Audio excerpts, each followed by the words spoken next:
la palabra, sus 20 minutos, a Mohammad Amer Kahin.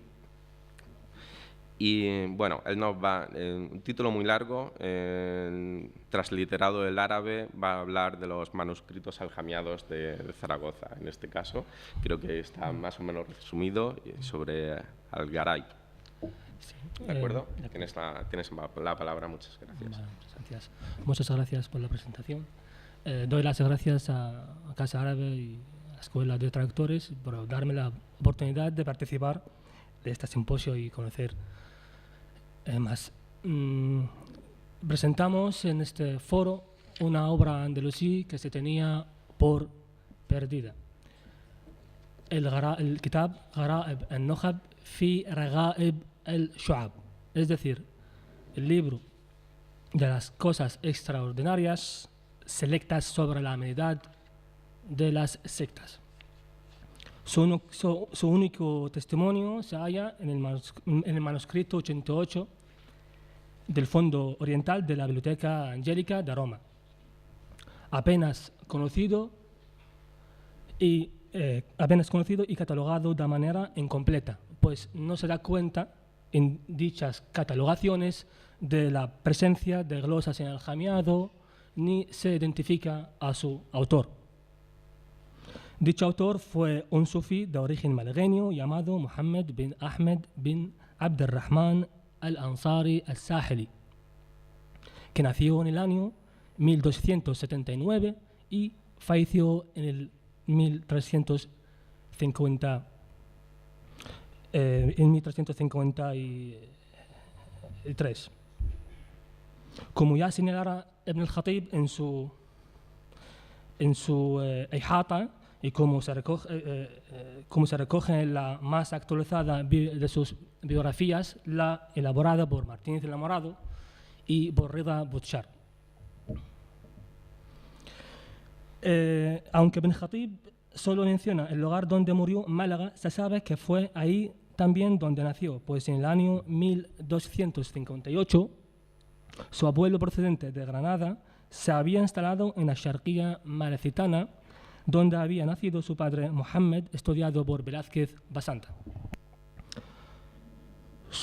De su biografía destacaremos que en compañía de su padre, nuestro autor realizó un viaje al Magreb, donde fue recibido por un grupo de fesíes. Algunos eran de procedencia andalusí y de ellos recibió una suma de dinero que fue destinada a la construcción de una madrasa y varias mezquitas en Málaga. Ello convirtió a Sahili en uno de los personajes más célebres en la Málaga del 14, llegando incluso a merecer los elogios del poeta de Ibn Jayab.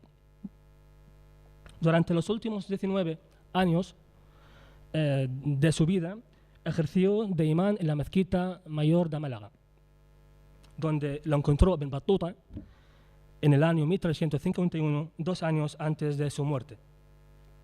De la relevancia de este autor son testimonios sus 11 obras, de las que solo se conocía su título, excepto de la Bughat al-Salik fi Ashraf al-Masalik, su tratado más famoso, compuesto entre 1319 y 1334. De esta obra, que cuenta incluso con 2 ediciones recientes, se conservan en torno a 20 copias manuscritas en bibliotecas como de Túnez, Rabat, El Cairo, Tetuán y París, lo que da idea de su difusión. Salvo de su título, citado por algunos autores, no se conocía ningún testimonio del Gharaib al-Nukhab fi Raghaib al-Shu'ab. Además de estas referencias, tenemos la de Ibn Hajar, quien ofrece este título pero de forma incompleta. En época más moderna, Miguel Casiri se limita a citar en árabe el título de la obra. Como se ve en la imagen, en el prólogo el autor cuenta cómo en los comienzos del año 736, es decir, 1335, mientras comentaba la obra de Jami' al-Sahih del Bukhari con sus alumnos, Estos le pidieron alguna explicación más sobre los tipos de la fe. Esta referencia cronológica permite datar la composición de la obra en este año o poco después. A continuación, el autor refiere que, siguiendo la recomendación de sus alumnos, logró sintetizar una serie de ideas para responder a las censuras de los innovadores, aqwal al-mubtadi'a. Dichos innovadores ya habían recibido las críticas del imán Abu Muhammad Abd al-Jalil al-Qasri en su obra Los tipos de la fe, Shu'ab al-Iman, aunque mediante argumentos poco sólidos, hasta el punto de ser criticada por el imán Abu Muhammad al-Bahili.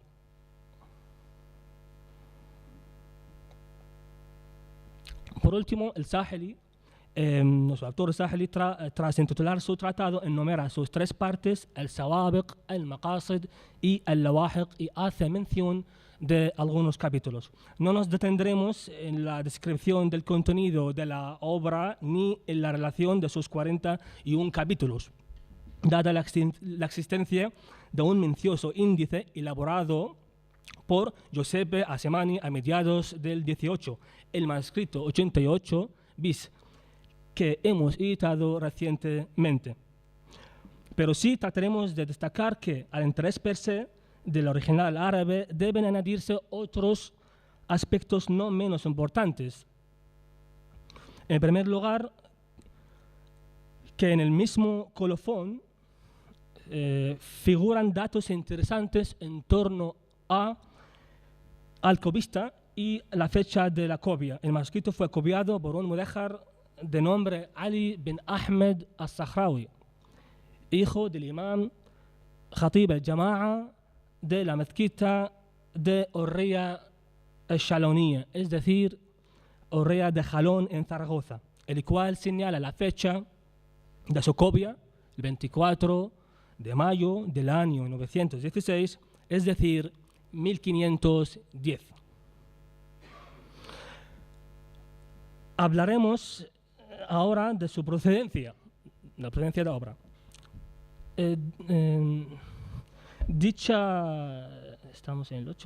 Dicha procedencia es la misma que la de otros muchos textos árabes, y sobre todo en romance aljamiado que circularon por tierras de Aragón. Y es que, según el profesor Busto Cortina, todo parece indicar que se trata de un manuscrito desgajado del grupo de manuscritos árabes del fondo borgiano de la Biblioteca Vaticana. Este fondo está formado por diversos manuscritos árabes de obras que tuvieron gran difusión en sus versiones aljamiadas, como el Kitab al-Anwar o el Libro de las Luces o la Fatwa de Ahmed Boujum'a al-Maghrawi al-Wahrani.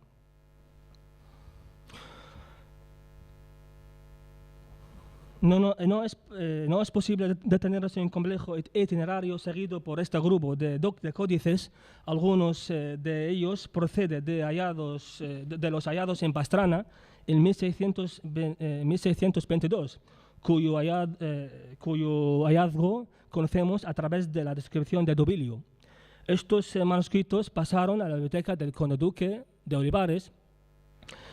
Fueron sus herederos del conde duque, con quien entró en contacto el cardenal Máximo, interesado en su viaje a España por adquirir obras de arte. Los códices pasaron a la muerte del cardenal a la biblioteca de Borganda Fide, un grupo de Borganda Fide,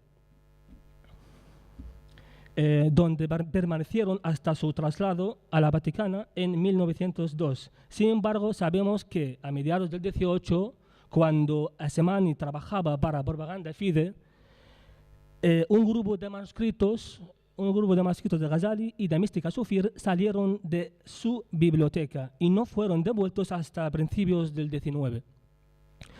Parece ser que el manuscrito de Sahili nunca fue retornado. sino que fue a parar de nuevo a la biblioteca familiar de los Máximos, comprada por el Estado italiano para integrarse en la Biblioteca Angelica. Bueno, pues la traducción aljamiada del manuscrito.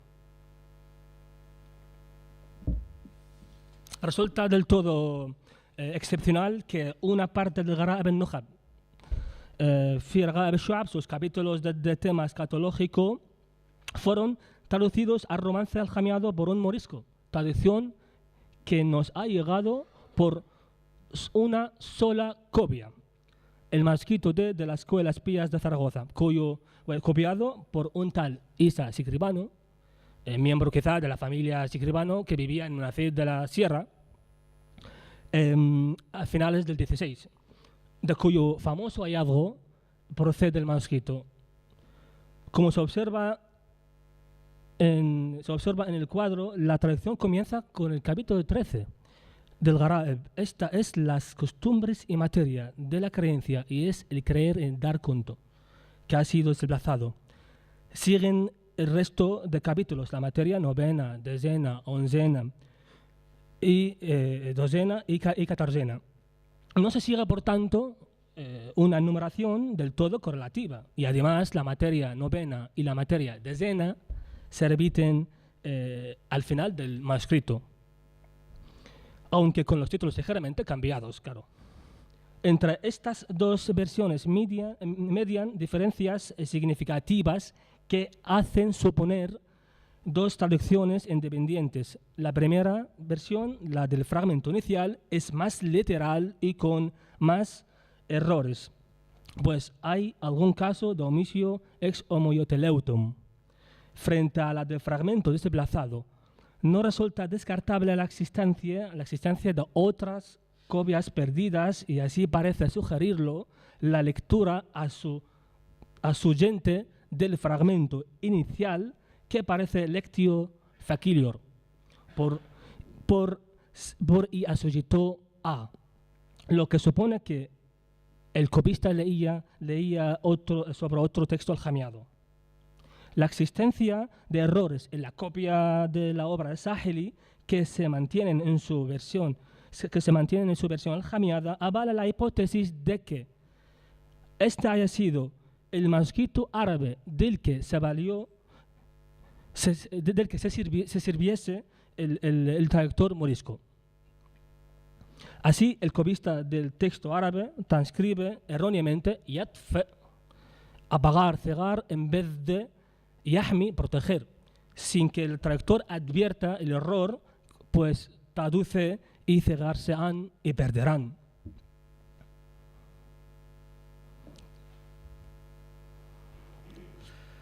Trataremos de demostrar por sus glosas aljamiadas que el manuscrito 88 fue la copia que siguió el traductor morisco. Las glosas en romance que aparecen solamente en los capítulos escatológicos del texto de la Biblioteca Angelica, los únicos que fueron vertidos al romance aljamiado, llevan a pensar que el manuscrito 88 pudo ser del que se valió el traductor morisco.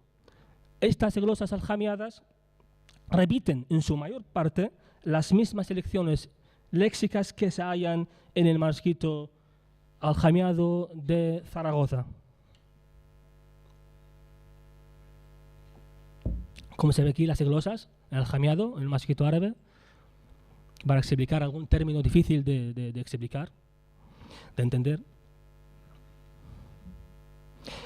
He aquí la correspondencia exacta entre los términos árabes que son glosados y las glosas que figuran al margen, ambos en el manuscrito 88, con los pasajes del manuscrito de Zaragoza, donde en general se repiten esas mismas voces. Vistas estas correspondencias, parece deducirse la equivalencia de las glosas y su traducción aljamiada, lo que pone de relieve que el manuscrito árabe de la Angélica no solo fue la fuente, sino la copia misma que sirvió para la traducción aljamiada, cuyo único testimonio conocemos se encuentra en el manuscrito de Zaragoza. Por último, trataremos el interés lingüístico de las dos traducciones.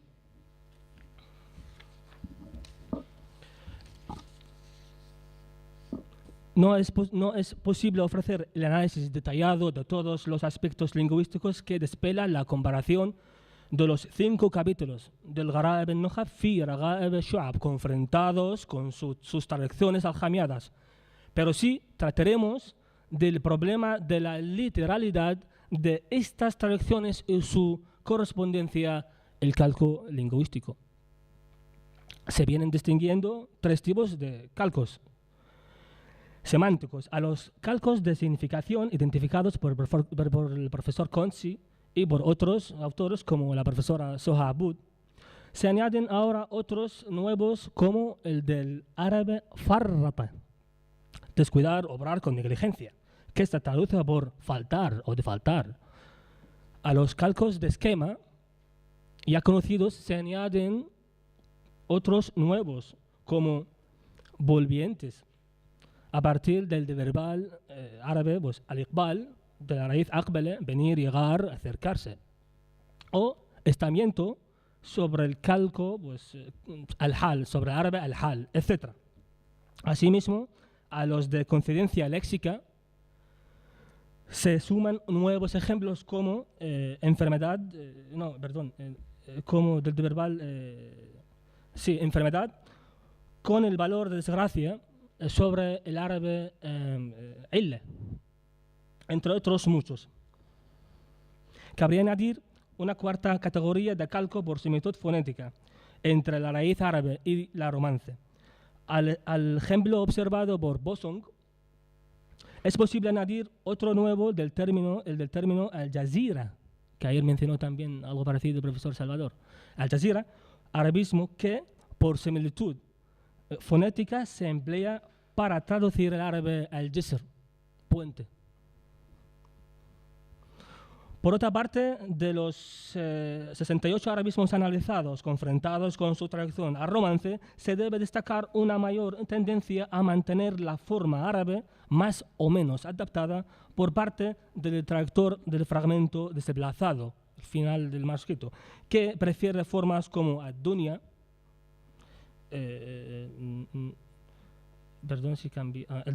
formas como al-dunya, sunna, muslim, hadith, etc.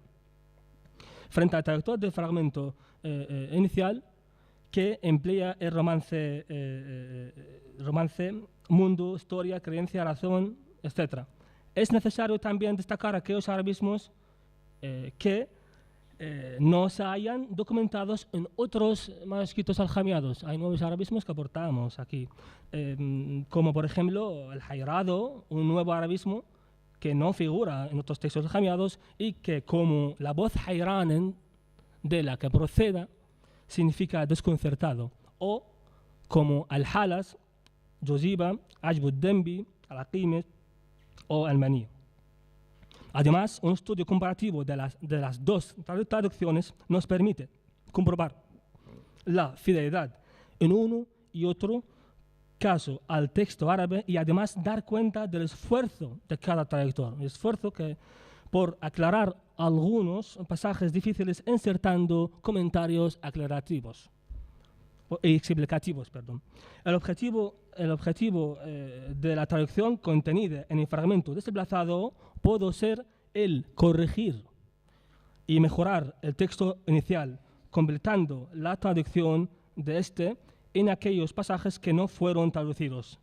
Sin embargo, la introducción de elementos aclaratorios también puede darse en la traducción del fragmento inicial. Además, el traductor del fragmento desplazado más apegado a la lengua árabe y que emplea más arabismos, mantiene a veces el texto en árabe de las citas coránicas, la mantiene en árabe. Sin embargo, hay que destacar el dominio del árabe por parte de ambos traductores. Así, el traductor del fragmento inicial, que lo fue también de los capítulos siguientes, fue capaz de advertir del error de la copia del manuscrito 88, donde se lee Na'madi, forma aberrante, por Na'mati, que este traductor supo corregir poniendo de mis gracias. Por razón de tiempo, no podemos detenernos a enumerar los diversos tipos de errores que tienen como origen bien la similitud fonética de alguna letra, bien el ser formas derivadas de un mismo radical, bien el desconocimiento de la polisemia de una voz árabe, etcétera, etcétera.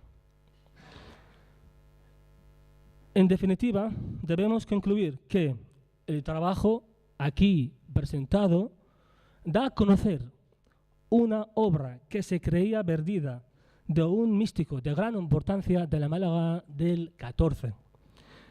La edición que estamos preparando de este nuevo texto habrá de contribuir, sin duda, a un mayor conocimiento del sufismo en el Andalus. Además, siendo este el testimonio directo del que se valió un traductor morisco, dos traductores en dos de sus capítulos, para elaborar una miscelánea aljamiada de contenido escatológico. Su valor cobra aún más importancia al unir dos realidades muy diferentes, la del Islam andalusí y su prolongación en época morisca. Por medio de sus glosas romances, el manuscrito de la Angélica llevado a Italia con el fondo borgiano manifiesta al igual que estos su vinculación con la literatura aljamiada, pues es muy verosímil que todos ellos procedan del hallazgo morisco de Pastrana. El recorrido desde el lugar de su copia, Orrea de Jalón en Zaragoza, a partir de la cual se elaboró una traducción cuyo único testimonio lo representa el manuscrito de Zaragoza, copiado en el entorno del Monacid, pone de manifiesto el proceso de transmisión de estos textos mediante los cuales los alfaquíes moriscos lograron establecer redes de difusión de la doctrina islámica. Además, la posibilidad de contar con el original árabe del texto aljamiado permite afrontar el estudio de la traducción sobre bases sólidas, mediante los métodos más clásicos, basados en el estudio de los cálculos y de los arabismos, junto a otros más actuales que toman como modelo el análisis de errores. Hemos tratado de evaluar el trabajo de los dos traductores y hemos destacado la superioridad del traductor del texto desplazado al final del manuscrito. Nuestro trabajo aporta nuevos conocimientos en torno a una de tantas misceláneas aljamiadas formadas por capítulos desgajados de obras árabes, muchas de las cuales aún se desconocen.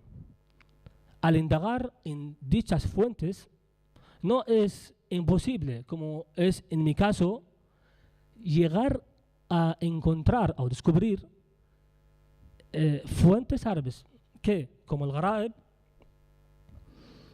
ayudan a completar el nunca del todo conocido mundo literario en el Andalus.